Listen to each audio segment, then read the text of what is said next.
Friends, welcome back to my YouTube channel. आज आपके लिए बिल्कुल लेटेस्ट आरबीआई नोटिफिकेशन पर आधारित एक वीडियो मैं आपके सामने रख रहा हूँ। और जो नोटिफिकेशन है इसमें जो प्रोविजंस हैं वो बैंकर्स के लिए बड़े ख़तरनाक हैं। हमें बहुत सतर्क रहने की ज़रूरत पड़ेगी इन सारे प्रोविजंस को कंप्लाई विद करने के लिए। तो मैंने कुछ पॉइंट्स यहाँ नोट किए हैं, वन बाय वन मैं इसको आपको एक्सप्लेन कर देता हूँ। Point number 1, the notification is of 13th of September 2023. Point number 2, the heading of the notification. Heading: Responsible conduct of a lender and release of documents original to the borrowers within a time frame, and if you do not release those documents within the time frame from the date of the repayment or resettlement of the settlement of the full and final of the loan account, जब उसका full and final settlement हो गया या पूरा repayment हो गया तो उसके एक फिक्स टाइम फ्रेम में आपको डॉक्यूमेंट्स बोरोवर या उसके गारंटर एज द केस में भी प्रॉपर्टी ओनर्स उनको वापस कर देना है।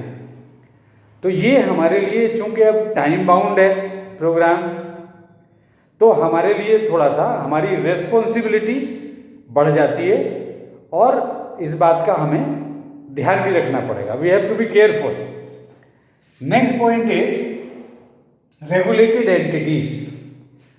The notification is applicable to all the regulated entities. Now the question will arise, which are these regulated entities? It includes all commercial banks, including small finance banks, regional rural banks, excluding payment banks, and all cooperative banks, means all urban cooperative banks, state cooperative banks, district central cooperative banks, and all NBFCs, including housing finance companies and all asset reconstruction companies, ARCs. So the scope has been widened. It is applicable to all these regulated entities. The circular, the notification is applicable to all these entities. Not only that, the banks have to be careful, all these entities as a whole have to be very careful. Now the next point which we must consider is practice so far. बैंकों में या दूसरी regulated entities में अभी तक इस point पर, means release of documents after repayment और सेटलमेंट ऑफ द अकाउंट पर क्या प्रैक्टिस चली आ रही है, ये सोचने वाली बात है। तो इस पॉइंट पर आरबीआई ने एक्सप्लेन किया है कि उनकी ऑब्जर्वेशन थी डिफरेंट ऑर्गेनाइजेशंस और different bank, different NBFCs, private, public, all these entities were following a different practice. Different practices चल रही हैं, तो इनको इसलिए रेगुलेट करने की कोशिश आरबीआई ने थ्रू दिस नोटिफिकेशन की है, जिससे क्या होगा कि अब एक यूनिफॉर्मिटी आएगी। जो प्रैक्टिस पीएनबी फॉलो करेगा वही प्रैक्टिस एसबीआई फॉलो करेगा, वही practice Ujjivan small finance bank और any other finance bank follow करेगा, वही प्रैक्टिस हमारी non banking finance companies follow करेंगी, वही प्रैक्टिस हमारे सारे कोऑपरेटिव बैंक्स फॉलो करेंगे, अर्बन, स्टेट, डिस्ट्रिक्ट सब वही फॉलो करेंगे। और उसके अतिरिक्त फिर हमारी हाउसिंग फाइनेंस कंपनीज भी वही प्रैक्टिस फॉलो करेंगी। और एसेट रिकंस्ट्रक्शन, ARCs, जिनको हम अपने NPAs बेच देते हैं, वो भी same practice they have to follow. अब उन्होंने उसका एक फ्रेमवर्क बिल्कुल निर्धारित कर दिया। तो अब इसमें आते हैं अगले पॉइंट पर। After I have explained you the practice so far, अब आता है release of documents. Release of documents की सिचुएशन अराइज होती है whenever loan account is fully repaid or it is full and finally settled. This the date of repayment यानी closure of the account, loan account, और उसके बाद settlement, date of settlement, उसके बाद closure of the account, that date becomes important, क्योंकि जो time frame हमने count करना है और वो टाइम फ्रेम अब निर्धारित कर दिया गया है, that time line is for 30 days। From that date all these regulated entities have to release the documents related to movable properties or immovable properties whatsoever it may be। वो हमने release करना है। कितने दिन में करना है?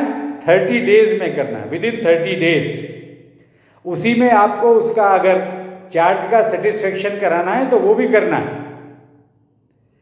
वो कराने के बाद आपने इसको ओरिजिनल डॉक्यूमेंट्स को बोरोवर या गारंटर जैसे जो भी ओनर हैं प्रॉपर्टी के, उनको हैंड ओवर कर देना है और अपने यहाँ उसको बाकायदा रिसीव करा लेना है, जिससे ये दिक्कत ना हो कि आपने कब रिलीज किया, ऐसा कोई डिस्प्यूट खड़ा ना हो। क्योंकि अभी तक सभी रेगुलेटेड एंटिटीज अलग अलग प्रैक्टिस फॉलो कर रही थी, तो इसमें बहुत सारे कस्टमर के डिस्प्यूट अराइज हो जाते थे, और वो भी एक कारण रहा है, बल्कि मेजर कारण रहा है, मेजर एक कंसर्न रहा है आरबीआई का, to issue these guidelines under this notification of 13 September. तो ये कारण भी अब उसका डिस्प्यूट की गुंजाइश ही खत्म हो गई, तो फिर ये सारे सेम प्रैक्टिस में आएंगे। तो 30 days is applicable to all the regulated entities. 30 days कहाँ से काउंट करते हैं? From the date of closure of the loan account और from the date of settlement and closure of the loan account. वहां से 30 दिन के अंदर आपने करना है। और अगर डिले होता है, विदिन 30 days आप नहीं कर पाते हैं, तब क्या होगा? और वहां पर स्ट्रिक्ट अब आपको कंप्लायंस करना है इसका, क्योंकि अगर डिले होता है तो आपके ऊपर जो पेनल्टी आने वाली है वो 2 पॉइंट्स के ऊपर डिसाइड होगी। पहला पॉइंट कि ये डिले किसके कारण हो रही है। Delay is attributable to may be to the procedure. आपने चार्ज सेटिस्फेक्शन के लिए फाइल किया है अब आरओसी के यहाँ या किसी और अदर ऑर्गेनाइजेशन में जहाँ पर भी आपने चार्ज फाइल किया था, लेकिन वो टाइम ले रहे हैं। So this delay is not attributable to the regulated entity. हमारे पे तो लागू नहीं होता है, क्योंकि वो डिले हो रहा है बिकॉज ऑफ एनदर इंस्टीट्यूशन और अनदर ऑर्गेनाइजेशन। तो अगर डिले उस पर है तो हमको कंपनसेशन 30 दिन के बाद नहीं देना है, और अगर delay attributable to the regulated entity तो आपको 30 दिन के बाद ₹5000 पर डे कंपनसेशन देना है टू दी प्रॉपर्टी ओनर, जिनको डॉक्यूमेंट आपने रिलीज करने चाहिए थे। अब यहां पर एक बहुत बड़ा प्रश्न उठता है, और वो बहुत इंपॉर्टेंट भी है, कि अगर उनकी डेथ हो गई है, डेथ ऑफ दी बोरोवर और गारंटर जिसको प्रॉपर्टी बिलोंग करती थी, या दोनों, तब क्या होगा? इसके लिए नोटिफिकेशन में क्लियरली ये एक्सप्लेन कर दिया गया है कि इसके लिए हर बैंक अपने यहाँ एक वेल लेड पॉलिसी फ्रेम करेंगे, और उसमें कैसे हम उनके लीगल हेयर्स को डॉक्यूमेंट्स रिलीज कर सकते हैं, हैंड ओवर कर सकते हैं, उसका पूरा एक्सप्लेनेशन होगा। और न केवल एक्सप्लेनेशन होगा, बल्कि ये आपको अपनी वेबसाइट पर भी डिस्प्ले करना पड़ेगा, जिससे कस्टमर्स वहाँ उसे देख सकें, पढ़ सकें, समझ सकें। और ये क्या उद्देश्य है? Confirmation, information of the customers. किसके लिए दे रहे हैं हम ये सब वेबसाइट पर?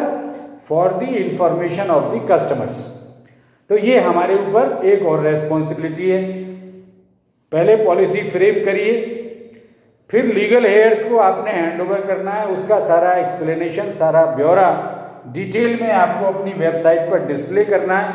और उसके बाद after fully satisfying your self कि लीगल हेयर्स हैं, ये हैं, इन्हीं को ये डॉक्यूमेंट हमें रिलीज करने चाहिए as per the policy laid down by the bank, उनको रिलीज कर देना है। तो अब आपके पास नहीं पड़े रहेंगे, अगर डेथ हो गया है तो आप कहें भाई किसको दें। This has also been now rectified, you can hand it over to their legal heirs but after following the laid down procedure as per the policy of the bank, वो आप कर सकते हैं। उसके बाद क्या आता है कि इसका प्लेस कहाँ पर आप उसे हैंडओवर करेंगे या कहाँ पर वो लेना चाहेगा। तो इसमें बैंक का चॉइस नहीं है, रेगुलेटेड एंटिटी का चॉइस नहीं है, choice is with the customer. Customer अगर चाहता है कि जहाँ मैं लोन अपना सर्विस कर रहा था, जहाँ से लोन मेरा हर महीने या हर साल में उसको रीपेमेंट कर रहा था और मुझे वहीं से डॉक्यूमेंट लेना है, तो आपको वहाँ उसको देना है। या उसके अलावा कहीं एनी अदर जहाँ आपने डॉक्यूमेंट्स मेंटेन किए हुए हैं वहाँ से वो लेना चाहता है तो वहाँ से भी ले सकता है। The choice lies with the customer not with the regulated entity. Understand, ये बहुत क्लियर कट पॉइंट है।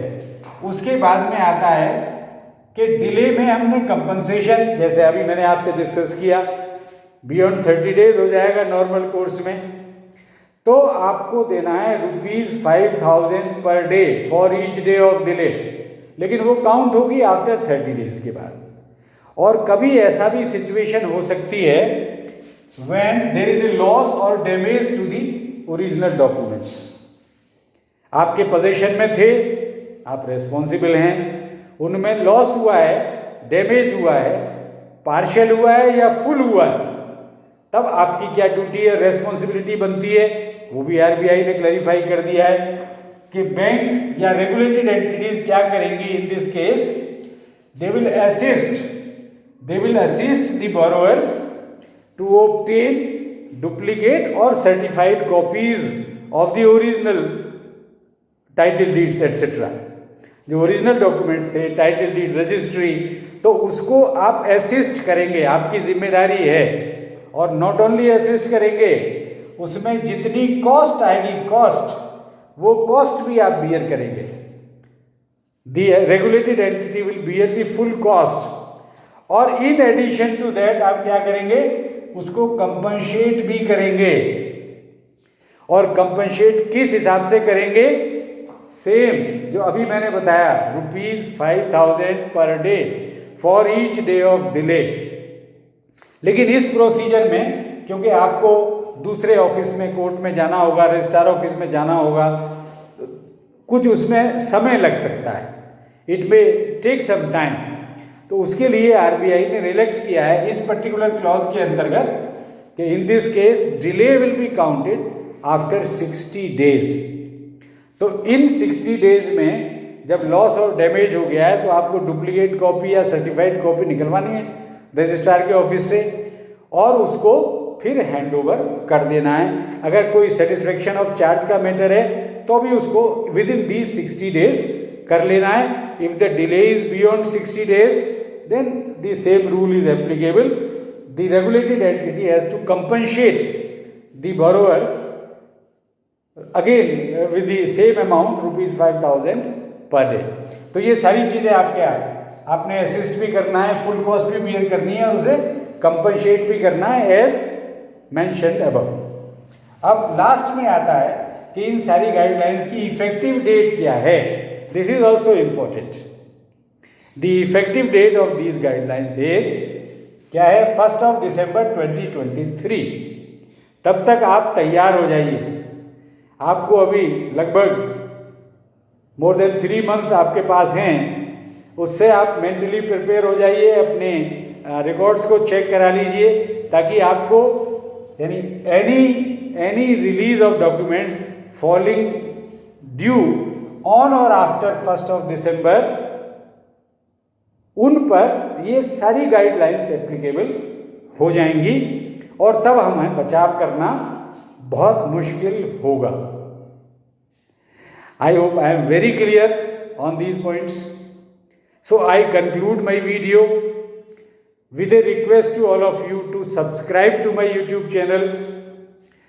Also, send your beautiful comments, like and share my videos, and press the bell icon button so that you get my video notifications in time. Thank you. Thank you very much. I am signing off.